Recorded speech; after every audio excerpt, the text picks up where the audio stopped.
নমস্কার বন্ধুরা, আমি পিডি আবারও চলে এলাম নতুন ভিডিও নিয়ে। বন্ধুরা, আপনারা এখন দেখছেন দ্য গ্রিন ওয়ার্ল্ড।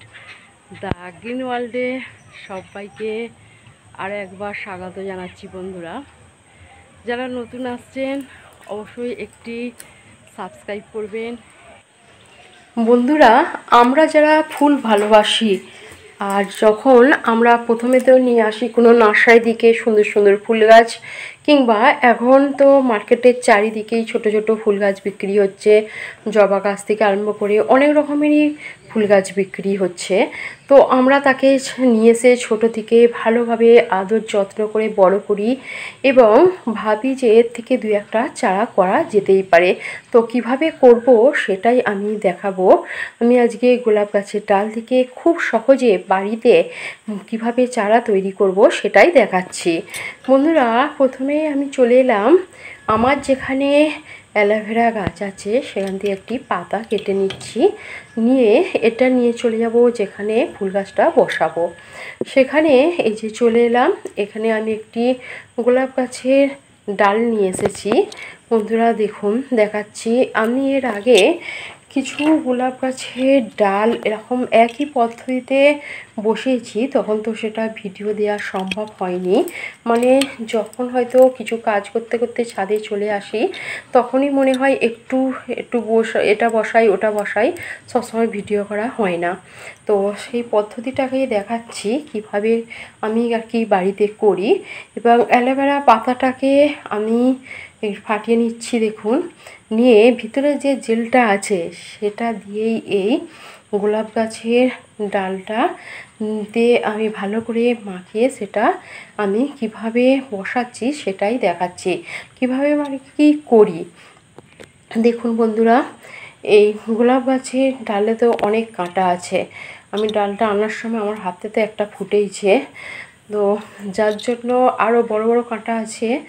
আর না যেন ফোটে যার জন্য এই কাপড় মানে গামছার এটা দিয়ে আমি এই যে এটাকে লাগাচ্ছি। এতে খুব বড় বড় কাঁটা এমনি হাত দিয়ে ধরা যাচ্ছে না, একটা কাপড় দিয়ে অবশ্যই ধরতে হবে। আমি হাতের কাছে যে কাপড়টা পেয়েছি সেটা দিয়েই করছি আর কি। তো দেখুন বন্ধুরা, এরকমভাবে লাগিয়ে নিচ্ছি ভালো করে, যে ওর যে জেলটা ভালো করে লাগিয়ে দিচ্ছি, যে যতটা মাটিতে আমি দেব ততটাই লাগিয়ে নিলাম।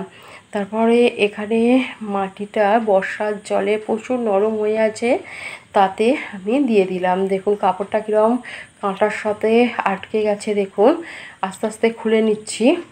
তো হাতে তো ওরমভাবে ধরলে তো হাতে অনেকই কাঁটা ফুটে যেত, একটা তো ফুটেছে বললাম, যন্ত্রণা হচ্ছে মোটামুটি। তবু ফুল গাছটা এই ডালগুলো বসিয়ে দিয়ে যাচ্ছি এবং গোড়াটা ভালো করে মাটিটা চেপে দিচ্ছি এবং একে এরকমভাবেই রেখে দেবো প্রায় এক সপ্তাহের মতো। রেখে দিলে এতেই হবে, এর থেকে আর তুলবো না, এখানেই রেখে দেবো। যখন চারা তৈরি হয়ে যাবে পরে অন্য জায়গায় করব। আর এর আরেকটি ডাল একই পদ্ধতিতে আমি লাগিয়ে নিলাম, নিয়ে এবং এতে এর পাশেই দিয়ে দিচ্ছি। বন্ধুরা, যেহেতু মাটিটা নরম খুব, সেই এতে দিচ্ছি, অন্যতে আর দিচ্ছি না। দেখুন এরকমভাবেই আমি কয়েকদিন আগে প্রায় এক সপ্তাহ আগেই করেছি।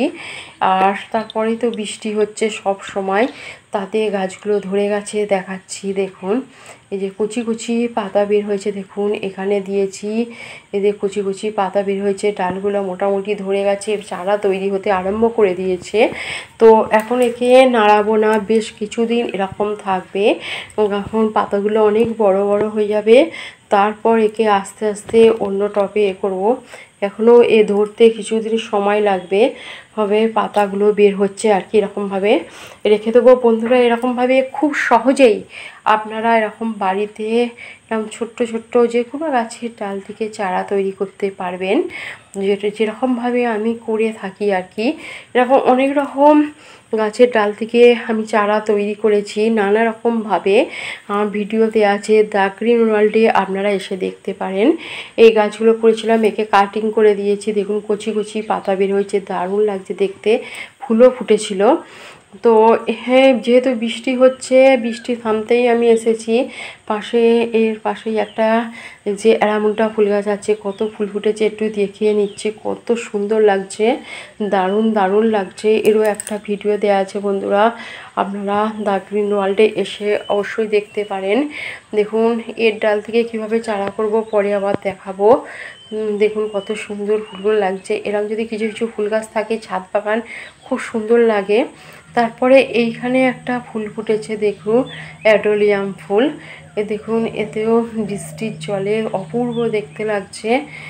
হ্যাঁ, এত সুন্দর লাগছে কি বলবো, গোলাপ ফুলের মতো তো ফুলগুলো, তো বড় বড়, খুব দারুণ লাগছে। আমি আর লোভ সামলাতে পারলাম না, ভিডিওটা করেই নিলাম বন্ধুরা। তো আজকে এগুলোই দেখাচ্ছি আর কি। ভিডিওটি কেমন লাগলো অবশ্যই জানাবেন। আজকে এই পর্যন্ত থাকলো, আবার নিয়ে আসবো অন্য এক ভিডিও। বন্ধুরা আপনারা ভালো থাকুন, সুস্থ থাকুন, আর যারা আমাকে সাবস্ক্রাইব করছেন, আমার পাশে আছেন, তাদের অসংখ্য অসংখ্য ধন্যবাদ জানাচ্ছি বন্ধুরা। তো নমস্কার।